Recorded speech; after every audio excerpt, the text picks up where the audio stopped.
Hello and welcome back from open beta, everyone. I hope you all had a chance to try out fishing. I managed to get my skill up to 161. I also completed the fishing quest chain and fished up more than 100 treasure chests. Yep, I have a problem. Now today's video is all about the undocumented changes I found related to fishing in open beta. But please keep in mind this is all subject to change. Part of beta isn't just us testing the various systems. AGS is also testing how we respond to the different things.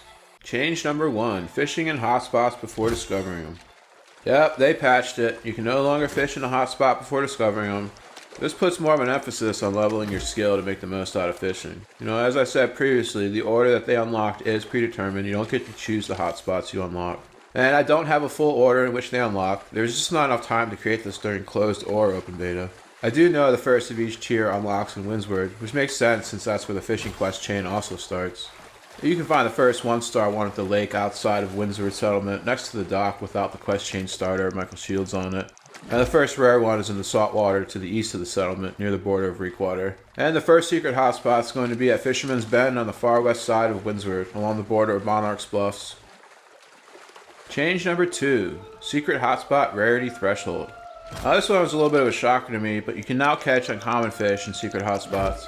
Previously you'd only catch rare fish and up. And the chance to catch uncommon fish is low. It seems to be about 10 to 20% per cast. With the right gear, you might be able to get away with getting rare and above, but it's probably going to take the T5 Vengeful set or a really lucky roll on perks to get to that point. Change number 3, hotspot respawn timers. Now this one seems minor and it may have just been for open beta, but it seems like they adjusted these respawn timers for hotspots. Rare and secret hotspots seem to take about 5 more minutes on average to respawn, while broad hotspots seem to take about 5 minutes less. If these changes to the respawn timer stick, it might make a 1-star a much more efficient way to level your fishing skill. Previously it was a close call between a 1-star and a 2-star. I know you get common fish in a 1-star, but with them respawning as quickly as they are, you just might pull ahead with more uncommon fish coming up. So at this point, I'm torn either way between a 1-star or a 2-star hotspot as far as which one's best to level your fishing skill. I think you'll be fine with either one. And these changes make the 3-star even less appealing as a means to level your fishing skill. Change number 4, treasure chest drop rate outside of hotspots.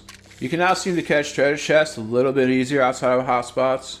It seems it was boosted just a tiny bit. I spent a lot of time in closed beta fishing inside and outside of hotspots, and I was barely getting any treasure chests outside of them. This time in open beta when I was testing outside of hotspots, I was actually getting a decent amount. I don't know if they just did this for open beta just to try to get people excited for fishing, but we'll have to see if this sticks with launch. Change number 5. Quality and quantity of items found in the treasure chest has been updated. Now I was fighting the clock to get the 100 treasure chests, but I did manage to pull it off. I didn't think it was going to be necessary. I figured they'd leave all this alone. But I was wrong. They actually did nerf it. They nerfed it pretty hard. So for ingots, you'll get between 2 and 10 ingots now. Previously it was between 4 and 10. And as for gems, you'll get between 1 and 3 gems now. Previously it was between 3 and 5. But it doesn't end there. Now for the T5 gems, back in closed beta when I opened 100 chests, I actually got 3. And out of the 100 chests I opened during open beta, I got none.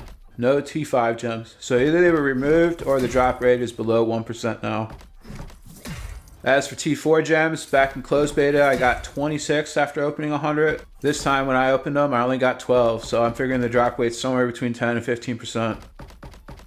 The only thing that didn't change about the treasure chest was the amount of coin that you get in them, and that's still between 25 and 50 coin. I made sure not to wear any kind of luck boosting gear. This was important because we need to figure out what the baseline is before we add modifiers like that. There will be a time to do the luck boosting and that'll come after launch. Don't worry, I'll make sure I do that. There's only really 2 differences between the last time I opened the 100 treasure chests in closed beta and this time, and that was my character level as well as my gear score. So unless there's some sort of influence with gear score on what you get inside of a resource treasure chest, or there's some kind of hidden luck attribute that increments with your level, another possibility is that they were just testing the extreme lows as far as what you can get inside of these. So maybe this will change in launch. We'll have to test it again, and don't worry, I will. But as of right now, this is where everything stands, so I want you to know this going into launch. So obviously these changes are going to impact the value of the treasure chest. They just may not be worth it as much as they were before. We'll have to see. I know luck influences treasure chests, so maybe it is some kind of hidden thing that we just don't know about that's incrementing in the background. As I said in my last video about treasure chests, it really is something we need a lot more data, a lot more tests to really figure out. I'll post a video of me opening the 100 chests in a day or two. And I'll also leave the 100 chests from closed beta up just so people have a way to reference the two to see what's changed over time. As far as fishing for treasure chests, I still think secret hotspots is the way to go. Previously we had about a 25% chance of catching a treasure chest per cast in a secret hotspot, but with these changes it's down to about 16 to 20% now. That's still pretty good in my book. Maybe with the right gear we might be able to crawl our way back up to that 25% point.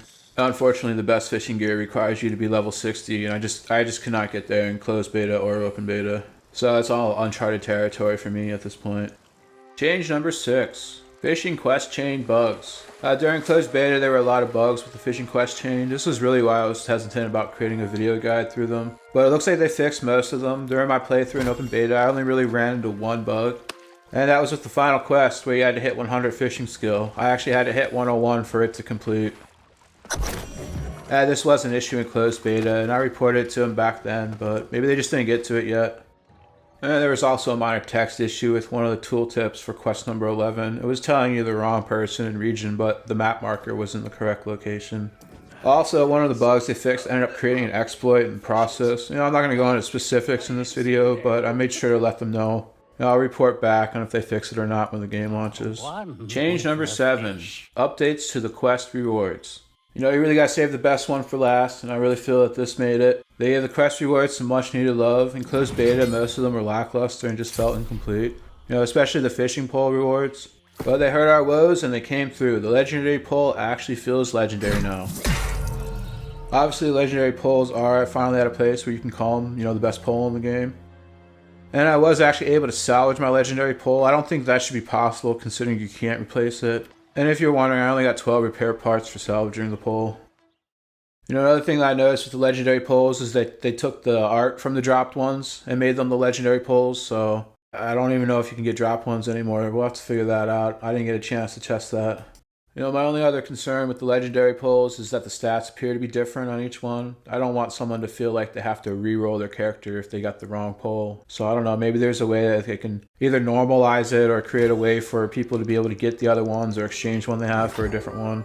Maybe give them the option to choose which one they get instead. With it being a quest reward, it kind of puts it in a tight spot on how it should be handled. Hopefully they hear my suggestions. A few other things I think they should look at with the quest rewards is the high repair costs for the items, especially the lower tiered ones. Like the level 17 pure cosmetic one was like 40 repair parts to repair the chest piece. Also the real high levels that you need to be with your character to actually even equip some of the stuff. Like I didn't even get a chance to equip the legendary pole. But overall, we're in a much better place than we were with the quest rewards compared to closed beta, so I'm happy with that. Our takeaway here is that AGS has been busy over this last month, and not everything that was changed is in the patch notes. So I'm looking forward to seeing whatever changes last minute for launch. It would be really cool to see some attention on the focus bonuses for fishing, especially that level 300 one. Just to put it on par with mining and lumbering.